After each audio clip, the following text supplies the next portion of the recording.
Buenas tardes. A nombre de GBA Consultoría y Capacitación SC y de la contadora Ángeles Mandujano, quien es la directora de este programa, les doy la más cordial bienvenida a un programa más de los mejores fiscalistas de México. En esta ocasión, hablando del tema prestadoras de servicios, aspectos relevantes en materia de seguridad social 2012, nos acompaña el licenciado Francisco Javier Gutiérrez Zamora Ferreira, de quien me permitiré leer una breve reseña de su trayectoria profesional. Es licenciado en Derecho por la Universidad Iberoamericana. Cuenta con la especialidad en Derecho Fiscal en la Universidad Panamericana.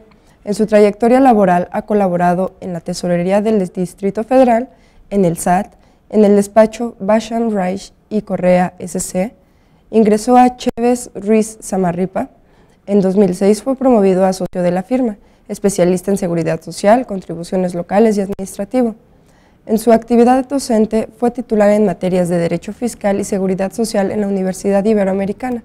Participa en la Barra Mexicana de Abogados, es vocal del Consejo Directivo Nacional de la ANDE y vicepresidente del Comité Técnico Nacional de Seguridad Social IMEF. Ha publicado diversos artículos en revistas especializadas en materia fiscal y participa en el Boletín Técnico IMEF. Y los dejo en la conducción del licenciado Miguel Ángel Villa Beltrán. Muchas gracias. Hola, ¿qué tal? Buenas tardes. Nuevamente con el gusto de saludarles desde GBA en la Ciudad de México. En esta ocasión vamos a abordar el tema de las prestadoras de servicio y particularmente los aspectos relacionados con la materia de seguridad social, para lo cual nos acompaña y tenemos la grata presencia del licenciado Javier Gutiérrez Zamora, a quien le damos la bienvenida. Francisco. Muchas gracias. Gracias a ustedes por la invitación. Pues para no desaprovechar la oportunidad que tenemos de tenerte por aquí, pues vamos a entrar en tema, Francisco. ¿Qué te parece si nos comentas acerca de, bueno, sabemos que el tema da para muchísimo, pero en particular vamos a ver la situación relativa pues a la seguridad social, todo lo que tiene que ver con seguro social, seguramente Infonavit, pero tú de eso nos abundarás, particularmente respecto de las prestadoras de servicios. Sabemos por ahí que hubo una reforma muy importante alrededor de julio de 2009, y que ha modificado los esquemas como venían operando las prestadoras de servicios. ¿Qué nos puedes comentar al respecto? ¿Qué nos puedes comentar sobre los antecedentes de las prestadoras de servicios antes de 2009 y ahora a partir de 2009? Mira, pues sí, como bien dices, es un tema que puede dar muchísimo, no solo en materia de seguridad social, sino laboral y además impuestos sobre la renta, por hablar de lo que nos interesa un poco en este foro. De lo que más podría brincar en este momento. Y de lo que más brinca para todos los que nos dedicamos a esto, ¿no? Principalmente lo que llama la atención es cómo se da esta reforma. Okay. Es una reforma en donde a mí me tocó participar por parte del Consejo Coordinador Empresarial. Y se da de una forma muy extraña porque parecía que la reforma no iba a pasar. Okay.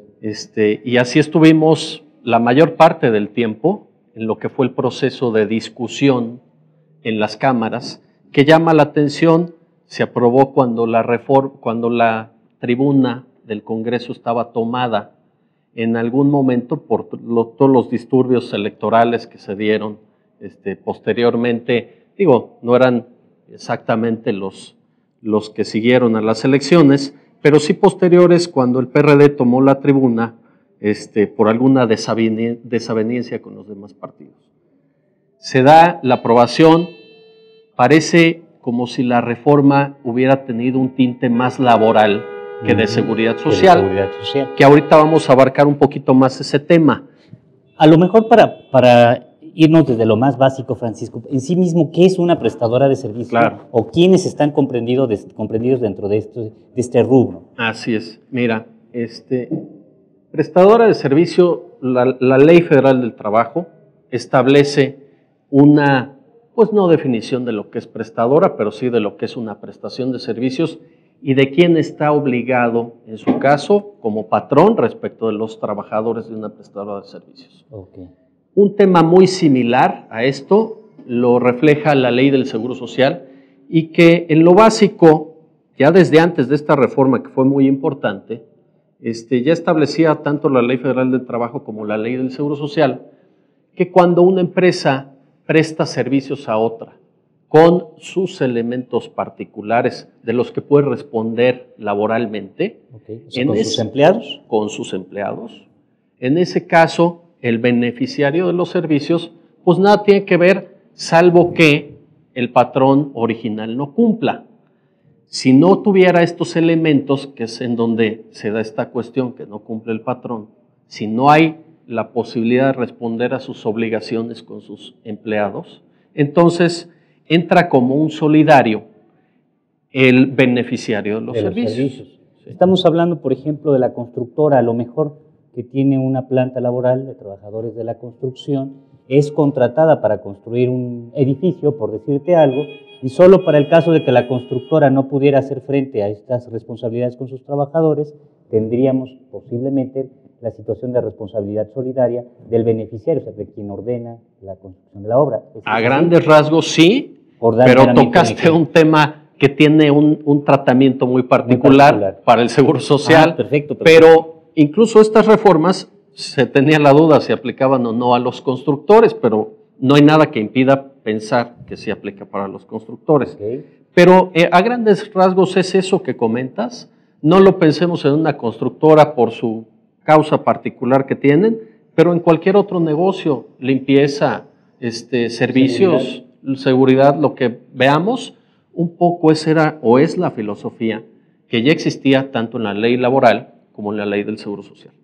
Anteriormente, ya el reglamento de afiliación, que es, digamos, el reglamento más general de lo que es la ley del Seguro Social, ya establece, desde antaño, en el artículo 19, que tratándose de prestadoras de servicios, estas deben de cotizar para efectos del seguro de riesgos de trabajo, que es una rama, digamos, de las más gravosas en materia de seguro social. Debe de cotizar conforme a la actividad del trabajador y no de la empresa como comúnmente sucede. Es decir, que si tenemos una prestadora de servicios que tiene empleados con riesgo muy alto y muy bajo, tendrían que irse, si fuera un solo trabajador, al riesgo más alto a cotizar. Okay. Eso lo ha dicho siempre el reglamento de la ley del Seguro Social. ¿Qué sucede? Que la ley del Seguro Social dice otra cosa. Dice que para efectos de este seguro de riesgos de trabajo, y aquí ya nos desviamos un poco del tema principal, pero es importante tenerlo, para efectos de este seguro deberá de cotizar el patrón conforme a la actividad de su empresa, no de sus trabajadores. ¿Qué se mide o qué se quiere medir? El riesgo al que están expuestos de acuerdo a la actividad de la empresa. Sin embargo, el reglamento va más allá y dice, no me voy a fijar a lo que hace la empresa, sino que me voy a ir a lo que hacen los trabajadores. Déjame ver si estoy entendiendo bien entonces, Francisco. Estaríamos hablando de que un reglamento, que salvo salvedad hecha de tu mejor opinión, que es un ordenamiento inferior que la ley, establece una carga mayor que la que me establece la ley. Así es como lo vemos, y por eso ese mismo artículo parece que ha sido letra muerta. Esta reforma de prestación de servicios, tan rara que fue y tan modificada que fue, porque la iniciativa venía mucho más agresiva de cómo quedó. Parte de lo que traía era trasladar ese artículo 19 del reglamento a la ley.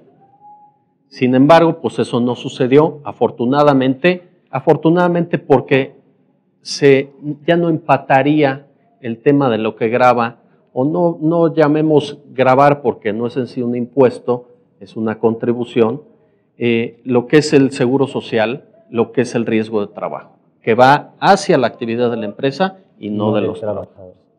Pero entrando un poco en la materia, ¿qué hace esta reforma que fue muy comentada, llamó mucho la atención?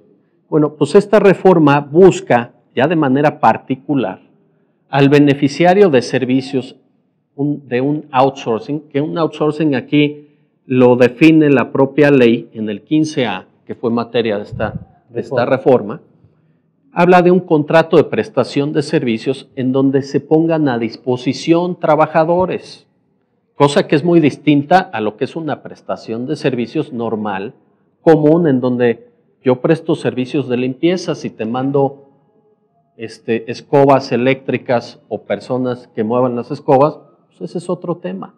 Pero aquí ya habla de casos muy particulares, elementos que se deben de cumplir para efectos de que se dé la sanción, que la sanción puede llegar a que el beneficiario de los servicios sea un responsable. Así las cosas, te dice que haya un contrato de prestación de servicios donde se pongan a disposición trabajadores y que estos trabajadores estén bajo la dirección del beneficiario, que esta es la palabra clave en esta reforma, que se le ha visto desde muchas ópticas y se le ha interpretado igual. Okay. En el caso, que es lo medular, antes de entrar quizás al tema de la dirección, es importante saber que esta reforma pues traía un elemento de obligación, responsabilidad solidaria o subsidiaria, que es otra cosa que viene indefinida, o más bien ya se ha vuelto indefinida por lo que ha resuelto la Corte.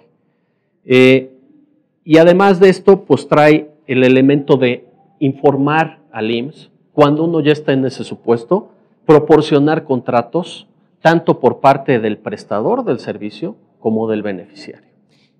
Se me ocurre aquí algo, Francisco. ¿No sería tal vez la situación, qué opinión nos das? Y a partir de esta reforma nos dices tú, si ya estás en esta situación tienes que rendir una serie de información o de datos a las autoridades.